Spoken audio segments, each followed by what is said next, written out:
네, 묵상 간증 진정한 위로자입니다. 어린 시절 소심하고 겁이 많던 저는 교우 관계가 어려웠습니다. 초등학교 6학년 때 따돌림을 당하는 일을 계기로 타인의 눈치를 많이 보게 되었고, 특히 친구들에게 인정받고자 애쓰며 청소년기를 보냈습니다. 착한 사람으로 보이려고 내 감정을 숨기다 보니 겉으로는 관계가 원만해 보여도 어느 누구와도 깊은 관계를 맺지 못했습니다. 저는 고등학교 졸업을 앞두고 진학할 대학을 정해야 하는 시기에 진로를 정하지 못해 삼수까지 했습니다. 그러다 스트레스가 심해져 갑상샘 암병증을 앓게 되었습니다. 반복되는 대임 낙방과 육체의 질병으로 낙심이 된 저는 친구들에게 위로를 받기 원했습니다. 하지만 친구들은 비가 오지 않으면 금세 말라버리는 개울처럼 신실하지 못했습니다. 그들은 제게 교회에 다니는데 왜 대학도 떨어지고 몸도 아프냐, 넌 일이 잘 안 풀리는 것 같다고 했습니다. 이 일로 마음이 상한 저는 한동안 친구들을 만나지 않고 힘든 상황을 주신 하나님만 원망했습니다. 그러다 저는 청년부 소그룹 리더의 권면으로 공동체에서 양육을 받았습니다. 그리고 그 과정에서 내 안에 두려움만 가득하고 하나님의 온전한 사랑이 없음을 알게 되었습니다. 또한 반복되는 낙방과 질병이 내 안의 두려움의 죄성에서 비롯된 형벌임을 깨닫게 되었습니다. 이렇게 말씀으로 제 삶이 해석되자 따돌림 당한 사건이 내 죄를 보기 위해 있어야 할 일이었다는 고백이 나왔습니다. 그 후 하나님의 은혜로 대학에도 들어가고 육체의 질병도 낫게 되었습니다. 이렇게 은혜를 경험했어도 여전히 믿음이 약하여 사람들에게 인정을 받고 싶은 욕구가 올라오곤 합니다. 그러나 진정한 위로자는 오직 예수님이심을 기억하며 사람의 인정은 아무것도 아니로구나 고백하며 가겠습니다. 앞으로도 사람의 인정을 갈구하는 마음을 경계하고 말씀을 통해 주시는 하나님의 위로를 구할 수 있기를 기도합니다. 적용하기입니다. 큐티한 내용을 일주일에 한 번 이상 청년부 소그룹 SNS 대화방에 올리겠습니다. 인정 중독으로 힘들어하는 지체들에게 말씀으로 하나님의 위로를 전하고 권면하겠습니다. 네, 여기 이렇게 나오는 부분이 친구들은 비가 오지 않으면 금세 말라버리는 개울처럼 신실하지 이렇게 못했다라고 하면서 힘든 상황을 주신 하나님을 원망했지만 그 가운데서 삶이 또 해석되어지고 따돌림 당한 사건이 내 죄를 보기 위해 있어야 할 일이었다라는 고백이 이렇게 나오게 되었다라고 합니다. 오늘 말씀 제목은 사람은 믿음의 대상이 아니라 사랑의 대상입니다 라고 잡은 것은요, 좀 두 가지 측면 때문에 그래요. 하나는 15절에 보면 이 친구를 와디, 이 개울로 욥이 비유를 하거든요. 그러니까 되게 좀 변덕스럽다라는 이런 부분들을, 사람이 참 변덕스럽다라는 이런 부분들을 이해하고 하기에 사람은 믿음의 대상이보다는 사랑의 대상이라는 그런 부분을 볼 수가 있어요. 그리고 또 이제 나중에 뒷부분에 또 제가 이렇게 사람은 사랑의 대상이라고 말하는 이유는 여기 같이 말씀을 보면서 설명을 드리겠습니다. 14절에요. 낙심한 자가 비록 전능자를 경외하기를 저버릴지라도 그의 친구로부터 동정을 받느니라 라고 해가지고요, 욥이 이 친구들에게 바랬던 그런 기대감을 말하고 있는 거예요. 이것은 뭐냐면 욥은 지금 본인 자체가요, 스스로가 하나님의 심판과 공격을 받고 있다라는 생각을 하고 있거든요. 그렇기 때문에 낙심한 상태예요. 공포와 불안을 느끼고 있는 상태예요. 그런 상태라면 그의 친구들은 동정을 해주기를 욥은 바랬던 것이라고 볼 수가 있어요. 욥을 위로하기 위해 방문한 친구들이 최소한 그의 말을 들어주고 고통을 공감해 주어야 하는 것은 너무나 당연한 일이었을 거예요. 욥이 욥기 3장에서 자신이 처한 상황에 대해서 탄식을 하잖아요. 근데 그 탄식하는 것이 친구들에게는 불편함으로 다가오게 되어지고, 이렇게 그때부터 참 이렇게 욥을 위로하기보다는 판단하고 정죄한 모습 때문이라고 볼 수가 있어요. 그러니까 14절의 이 말씀은 욥은 그들이 정말 자신을 위하는 친구들이라면 비록 자신이 하나님을 경외하지 않는 것 같은 모습을 보인다고 할지라도 최소한 자신의 마음을 위로해주고 동조해 주어야 한다라고 생각을 했던 것이에요. 그러나 이 세상 어디에도 진정한 위로자는 없습니다. 우리의 연약함을 동정해 주실 수 있는 분은 오직 예수님밖에 없다라는 것을 또 우리가 생각해 봐야 되는 것이겠죠. 그래서 이것에 대한 적용 질문도 나는 누구로부터 동정과 위로를 받습니까?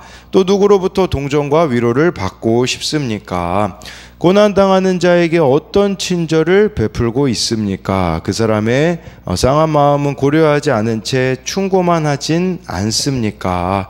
15절부터 17절을 보면요, 내 형제들은 게을과 같이 변덕스럽고 그들은 개울에 물살같이 지나가누나 얼음이 녹으면 물이 검어지면 눈이 그 속에 감추어질지라도 따뜻하면 마르고 더우면 그 자리에서 아주 없어지나니 해서 15절에 내 형제들은 이라고 말하는 것은 욥이 지금 자기 친구들을 말하는 것이에요. 자기 친구들을 형제로 부르며 친근함을 표시하고 있죠. 그러나 이 친근함은 곧 절망과 좌절을 극대화하는 장치임을 알게 됩니다. 그러면서 자기 친구들을 욥은 개울로 이렇게 비유해요. 이 개울이 히브리어로 그 와디라고 하는데요. 이것은 계절천이라고 보시면 돼요. 계절천. 이 계절천이라는 게 무슨 말이냐? 여기서 말하는 개울은요, 비가 오는 겨울에는 녹은 눈과 함께 시내를 이루지만 여름에는 이 개울은요, 흔적도 없이 사라지는 것을 이렇게 말하는 것이라고 볼 수가 있는 것이겠죠. 정말 친구들에 대해서 이렇게 기대함이 있었지만 친구들에게 그렇지만 이런 상황에 처했을 때, 실상이 되었을 때는 친구들이 이렇게 숨은 개울과 같다, 또 변덕 부리는 개울과 같다라고 이렇게 욥이 말하고 있는 것이에요. 이것을 보면 우리가 참 사람은 믿음의 대상이 아니라 사랑의 대상이라는 것을 또 볼 수가 있는 것이죠. 그래서 이것에 대한 적용도요, 사람을 여전히 믿음의 대상으로 여기며 말씀 공동체보다 세상 공동체에 기대하진 않습니까? 18절부터 20절에요. 대상들은 그들의 길을 벗어나서 삭막한 들에 들어가 멸망하느니라. 대마의 떼들이 그것을 보고 스바의 행인들도 그것을 사모하다가 거기 와서는 바라던 것을 부끄러워하고 낙심하느니라. 그래서 겨울에 이제 길 가다가요, 이 대상들이 이 계절천에서 물을 마셨던 것을 기억하는 거죠. 그랬는데 여름에 가서 다시 물을 마시려고 하는 거예요. 19절에 대마의 떼들, 스바의 상인들이라고, 이 사람들이라고 할지라도 개울에서 물을 찾을 수 없기에 실망하고 부끄러워하고 좌절할 것이라는 거죠. 그러니까 무슨 말이냐면, 물을 기대하러 갔다가 물을 찾지 못했다라는 것은 욥이 친구들에게 위로를 기대했다가 친구들에게서는 위로가 나오지 않았다라는 것을 말해주고 있는 것이에요. 20절에 거기 와선 바라던 것을 부끄러워하고 낙심한다라는 것은 나의 예상과 기대가 무너져 버렸다라는 거예요. 그러니까 이 친구들로부터 바랬던 그런 기대들이 무너져 버렸다라는 것이죠. 이런 낙심한 일을 겪는 게 축복입니다. 나의 부끄러움이 드러나는 사건을 통해 이 세상의 주인이신 하나님을 만날 수 있기 때문이라는 것이에요. 그래서 이 20절을 가지고 만든 적용 질문은 바라던 것을 부끄러워하고 낙심하게 된 일은 무엇입니까? 21절에요. 이제 너희는 아무것도 아니로구나. 너희가 두려운 일을 본즉 겁내는구나 라고 말하고 있어요. 그러니까 이 광야에 있던 그 대상이 아까 18절에요. 물을 기대했던 것처럼 욥은 친구들로부터 동조와 위로를 기대했던 거예요. 욥이 기대했던 위로와 용기를 친구들로부터 얻을 수 있었다면 마치 갈증에 시달리다가 물을 발견한 광야의 그 대상처럼 기뻐하고 위로를 받았을 거예요. 그런데 친구들로부터 그가 들은 것은 질타와 비난밖에 없었다라는 거예요.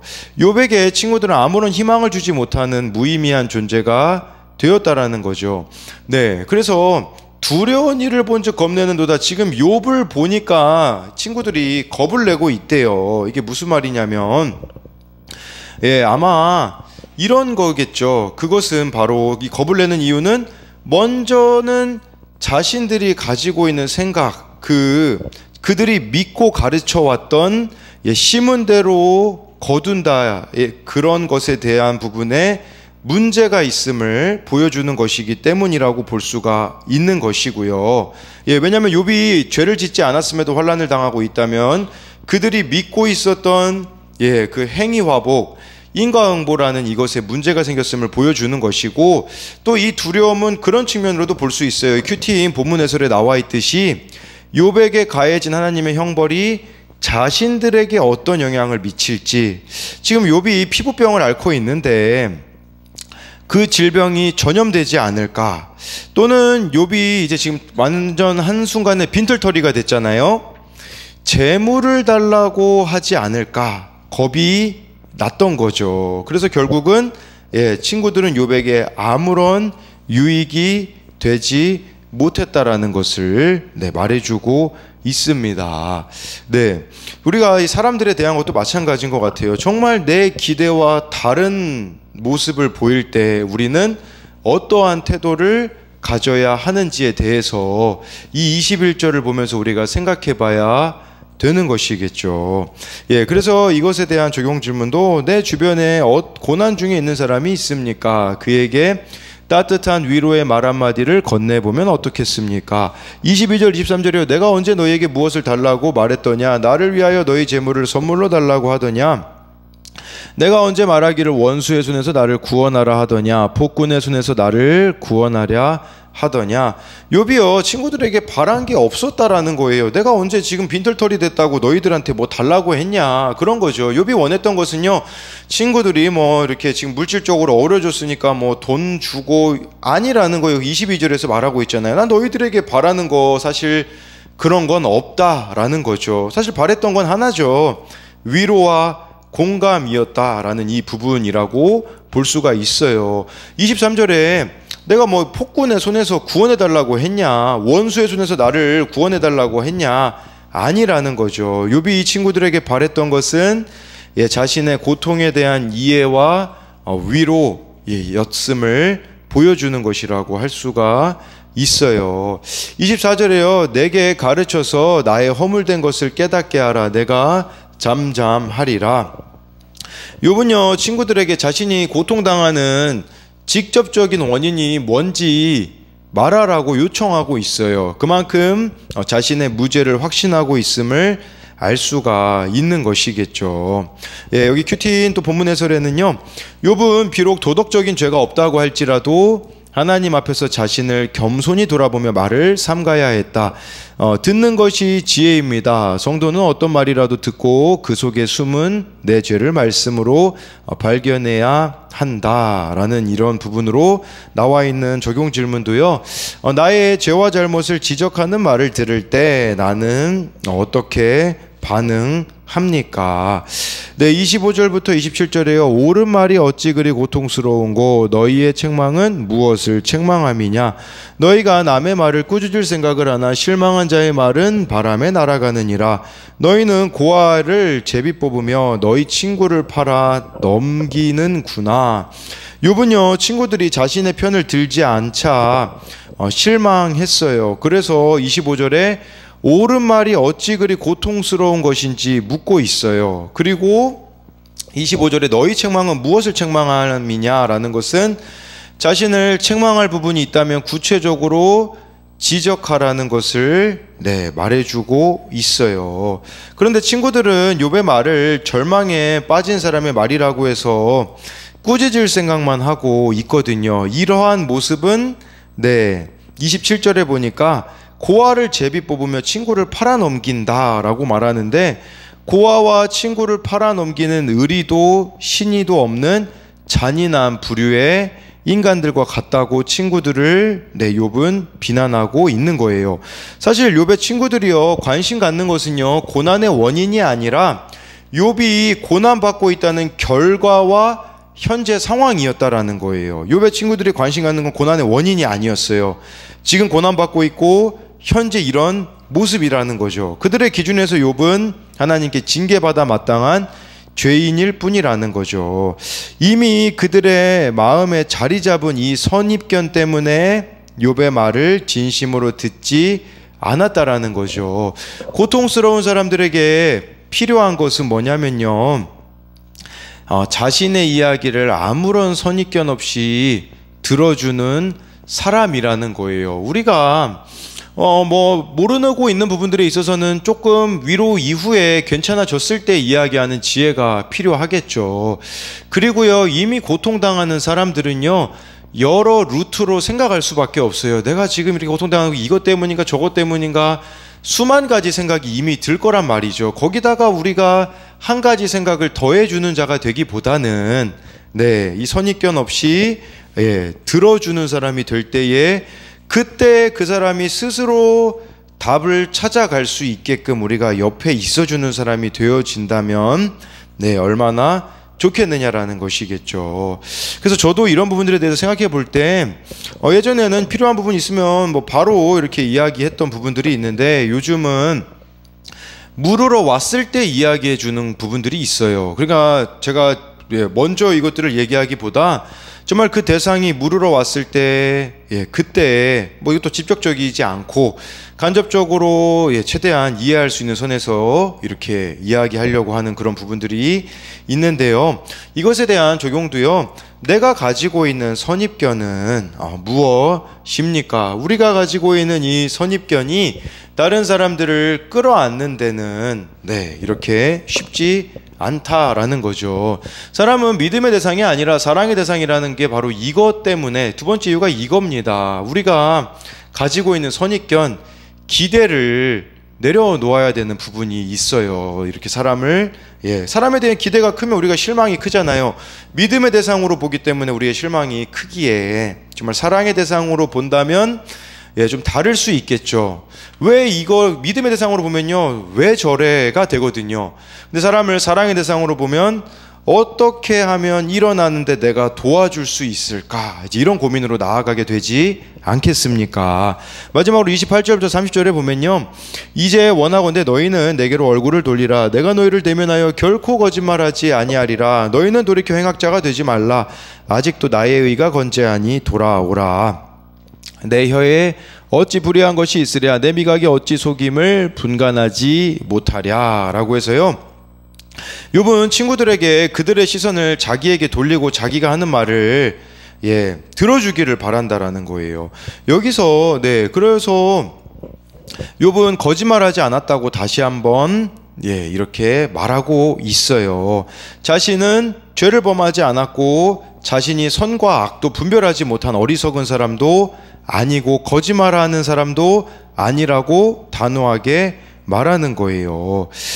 그랬을 때 너희는 돌이켜, 이 돌이켜라는 말이요, 히브리어로 그 슈브라고 해가지고요, 돌아오라 라는 말이에요. 그러니까 이게 엘리바스는 욥 보고 돌이키라고 했거든요. 근데 욥은 이제 엘리바스 이 친구들에게 돌이키라고 요구하고 있어요. 이 돌이킴이라는 것은 편견을 갖지 말고 욥에 대해서 새로운 시각과 관점으로 진심으로 자기를 대해 달라라는 것입니다. 근데 욥이요, 좀 이렇게 고난받고 있는 그 이유가 29절에 자기가 하고 있는 말에 있지 않나 생각해 봐요. 아직도 나의 의가 건재하니 돌아오라 그러잖아요. 아까 제가 여기서 지금 그렇게 보자면요, 나의 의가 건재하니 돌아오라. 지금 욥이 왜 하나님이 욥에게 고난을 주셨냐면요, 자기 의가 건재하기 때문이라는 거거든요. 정말 자기가 가지고 있는 이 의로움을 하나님은 내려놓기를 원하셨어요. 왜냐하면 의인은 한 명도 없거든요. 모든 인간이 다 죄인이거든요. 근데 욥은요, 지금까지 자기가 죄인이라는 것은 느끼지 못했을 거예요. 왜냐하면 도덕적으로도 훌륭했고요. 윤리적으로도 훌륭하니까 나는 죄인이라고는 생각해 본 적이 없을 거예요. 그런데 하나님은 욥의 이 자기의를 무너뜨리심으로써 존재적인 죄인임을 깨닫기를 원하셨다라는 것을 말씀해 주고 있는 것이라고 볼 수가 있는 것이에요. 욥은 자신을 찾아온 친구들에게 위로와 동정을 바랬지만 그들의 태도는 훈계, 책망 그리고 외면이었다라는 것이죠. 상대방의 처지와 마음을 진심으로 헤아리지 못한 채 내뱉는 말은 아무리 옳은 말이라 해도 사람을 살리는 말이 아니라 죽이는 말이 된다라고 할 수가 있습니다.